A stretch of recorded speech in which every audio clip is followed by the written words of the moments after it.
یہ تو پنجاب اس کو دینا ہے، سندھ اس کو دینا ہے، بلوچستان باپ کو دینا ہے، کے پی کی فلاں کو دینا ہے، دے دو، ختم کرو پھر، اور اپنی جو ہے چدراہٹ کو قائم اور دائم رکھو۔ پاکستان زندہ باد۔ کیوں الیکشن کروا رہے ہو جب تم ایک معاہدہ کر کے آئے ہو کسی کو چوتھی بار وزیر اعظم بنانے کا؟ تو فرمان جاری کر دو بھائی، کیوں پاگل بنا رہے ہو عوام کو؟ سیاست کو کاروبار بنایا، اقتدار میں آؤ، لوٹو اور پھٹو، اور پھر آؤ مافیا مانگ کے جاؤ۔ شرمناک ہے، دنیا کا ضمیر سو گیا ہے، اور لعنت ہے اس حکومت، پاکستانی حکومت پر، جو اتنی معذرت خواہانہ طور پر جو ہے الٹا جو وہ کرتے ہیں، ریلیاں نکالتے ہیں یا جو احتجاج کرتے ہیں ان پر لاٹھیاں برسا رہی ہے۔ کس کو خوش کر رہے ہیں یہ؟ امریکہ میں جو ہے فلسطینیوں کو اس طرح سے نسل کشی کر کے کیا اسرائیل اس طرح سے مسلم کر دیا جائے گا بطور ریاست کے، اور اس کو مٹا دیا جائے گا؟ صفائی ہستی سے شرم آنی چاہیے۔ مسلم امہ کی غیرت اور اہمیت کدھر گئی ہے؟ اور سائفر یہ وہ قانون ہے جو 1923 میں تاج برطانیہ نے آپ کو غلام رکھنے کے لیے یہ قانون بنایا تھا۔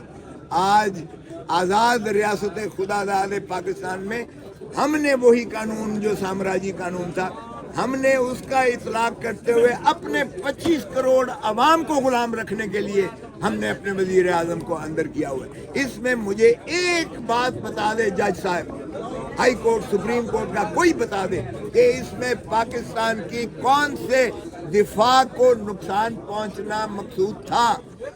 ایک لفظ بتا دیں۔ اگر بھائی پاکستان کے کسی دفاع کو، کسی تنصیب کو، ایٹامک انرجی کے کوئی پاور اس کے کو کوئی نقصان پہنچتا ہے، کسی دشمن کے ہاتھ کوئی راز آ جاتا ہے آپ کا، پھر تو سمجھ آتی ہے کہ یہ آپ آفیشیل سیکریسی ایکٹ کی کوئی وائلیشن کر رہے ہیں۔ لیکن اگر وزیر اعظم یہ عوام سے شیئر نہیں کرتا تو وہ اپنے حلف سے غداری کر رہا ہے۔ وزیر اعظم اس کا فرض ہے کہ وہ عوام کو بتائے کہ امریکہ اور اس کا جو ہے گماشتہ جو ہے ایک معمولی افسر، وہ ہمیں دھمکی دے رہا ہے کہ اپنا جو ہے آپ نظام بدلیں، اپنی حکومت کو بدلیں، ورنہ امریکہ آپ کو معاف نہیں کرے گا۔ یہی بھٹو نے راجہ بازار میں لہرایا تھا، اس نے کہا ہینری کسنگر مجھے دھمکی دے رہا ہے ایٹم بم بنانا بند کر دو، وگرنہ تمہیں عبرت کا نشان بنائیں گے۔ اس نے پاکستان کی عوام کو اس نے اعتماد میں لیا تھا، اس نے کہا میری جان بھلا چلی جائے لیکن میں ملک سے غداری نہیں کروں گا۔ اور الحمدللہ آج آپ سکون کا سانس اس لیے سو سکتے ہیں گھر میں کیونکہ بھٹو نے ایٹم بم دیا اور آپ کو ایک دفاع کو سیسا پلائی دیوار بنا دیا۔ اگر ایٹم بم نہ بنایا ہوتا تو یہ اکھنڈ بھارت آپ ختم ہو چکے ہوتے۔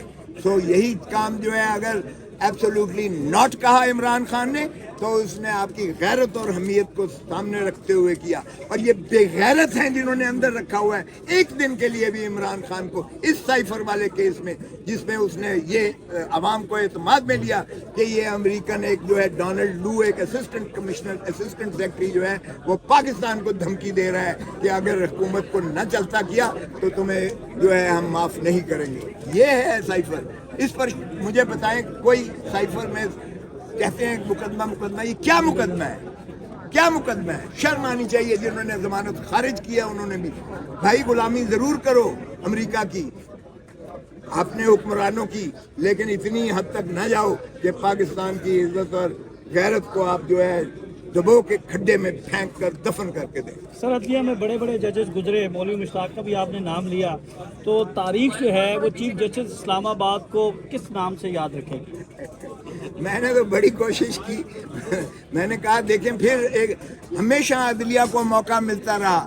16 اکتوبر 1951 کو ہم نے لیاقت علی خان کو گولی مار کے شہید کر دیا۔ لیاقت علی خان پہلا وزیر اعظم پاکستان کا، جو قائد اعظم کا ایک دست راست تھا اور جس کی دیانتداری کی یہ عالم تھا کہ وہ جاگیریں اپنی چھوڑ کر آیا تھا۔ نواب تھا لیاقت علی خان، وہ چھوڑ کے آیا تھا، اس نے یہاں ایک دھیلا کلیم نہیں کیا۔ جب مرا ہے تو بنیان اس کی پھٹی ہوئی تھی۔ ایسے دیانتدار وزیر اعظم کو ہم نے 51 میں گولی مار کے 16 اکتوبر۔ دوسری بار موقع آیا پھر مولوی تمیز الدین کے کیس میں، پھر عدلیہ نے ایک ایسی غداری کی کہ پاکستان کو دو لخت کرنے کی بنیاد رکھی۔ پھر بھٹو کی باری آئی تو بھٹو کو پھانسی دے دی گئی، پھر عدلیہ اس میں ناکام رہی، اور پھر آپ دیکھیں کہ نصرت بھٹو والے کیس میں ضیاء الحق کو آئین ترمیم کرنے تک کا اختیار دے دیا گیا، پھر ظفر علی شاہ کے کیس میں مشرف کے مارشل لاء کو جو ہے جائز قرار دے دیا گیا اور اس کو بھی تقویت دے دی گئی۔ تو میں نے تو بڑی کوشش کی کہ جو بھی پاپولر لیڈر آتا ہے وہ لیاقت علی خان سے لے کے بے نظیر تک ہم ساروں کو منقطع کر کے شہید قتل کر دیتے ہیں۔ بس کر دو پاکستان کے ساتھ کھلواڑ کو، اور پاکستان کے جو قیادتیں آتی ہیں جن کو عوام پذیرائی دیتی ہے، جو ملک کی خدمت کرنا چاہتے ہیں، خدا را ملک تبھی ترقی کرے گا جب آپ یہ کھیل تماشا بند کر دیں گے۔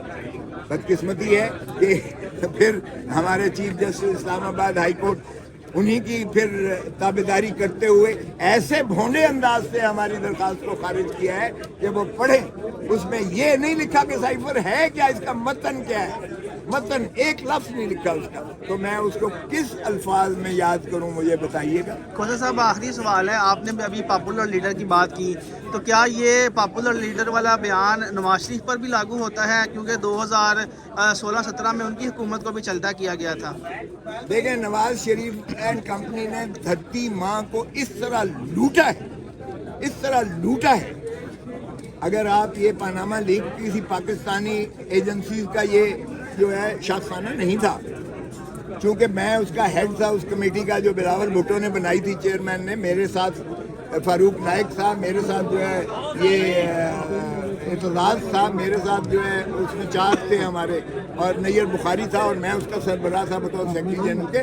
ہم نے ایک کاغذ کا احاطہ کیا تھا، شیل کمپنیاں، جعلی کمپنیاں انٹرنیشنل بنائی گئیں، نیلسن، نیاسکول، 6 کمپنیاں جن کے ذریعے منی لانڈر کر کے پاکستان کا دولت جو ہے لے جائی گئی، پھر ان کمپنیوں کے ذریعے جائیدادیں خریدی گئیں دنیا ساری میں، اور پاک لین ویو کے بھی جائیدادیں خریدی گئی، پھر وہ جو ہے قاضی فیملی کے نام جو ہے ٹرانسفر کیے گئے، ایسٹس اور پراپرٹیز اور دولتیں ٹرانسفر کی گئیں، اور وہ ماشاءاللہ اسحاق ڈار کے تھرو ہوئی، اور اسحاق ڈار کے ذریعے پھر ان کا لیئرنگ ہوئی، اور لیئرنگ کر کے بلیک کو وائٹ کرنے کی کوشش کی گئی۔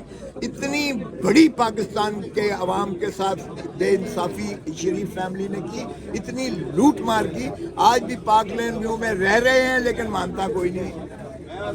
ان کی جو ہے ماشاءاللہ صاحبزادی فرماتی ہیں یہ کہاں سے میری جائیدادیں لئی باہر تو باہر، میری تو پاکستان میں بھی کچھ نہیں ہے۔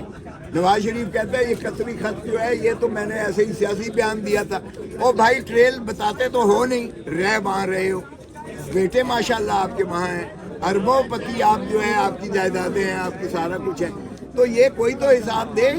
اور پھر آپ کہتے ہیں دولت سے آپ لا کر، جیسے آپ نے یہاں ذکر کیا کہ اس الیکشن میں بھی بہت کچھ ہوا ہے، میں ابھی نہیں بتانا چاہتا کہ کیا ہوا ہے، کروڑوں روپے کس طرح سے لگایا گیا اور کیا کیا لالچیں دی گئی ہیں، لیکن یہ حقیقت ہے کہ یہ انہوں نے کاروبار بنایا ہے، سیاست کو کاروبار بنایا ہے۔ اس سے پہلے زمینیں بیچ کر لوگ الیکشن لڑا کرتے تھے، لیکن ضیاء الحق کی باقیات نے آ کر اس ملک میں سیاست کو کاروبار بنایا ہے۔ اقتدار میں آؤ، لوٹو اور پھٹو، اور پھر آؤ مافیا مانگ کے جاؤ، پھر آؤ ڈیل کر کے، پھر آؤ اور پھر لوٹو اور پھر چلے جاؤ، یہ ریت ہے، اور عوام بیچاری کو بے وقوف بنایا جاتا ہے۔ آپ کا کیا خیال ہے یہ جو مینار پاکستان پر جلسہ ہوا ہے، جس طریقے سے ہوا ہے، دنیا کی تاریخ میں کوئی سزا یافتہ مجرم جس کا عدالتی مفرور ہو آج تک اس طرح پروٹوکول کر کے اس کو دیا جاتا ہے؟ جلسہ کروانے والوں نے جلسہ کروایا، اور پھر جب انہوں نے کہا کہ مجھے پنجاب بھی دیں اور 2/3 دیں، پھر اس کو اوقات میں لانے کے لیے جلال پور میں ایک جلسہ کروایا گیا IPP کا، اور ان کو دکھایا گیا کہ یہ ہیں جن کو ہم نے پنجاب دینا ہے۔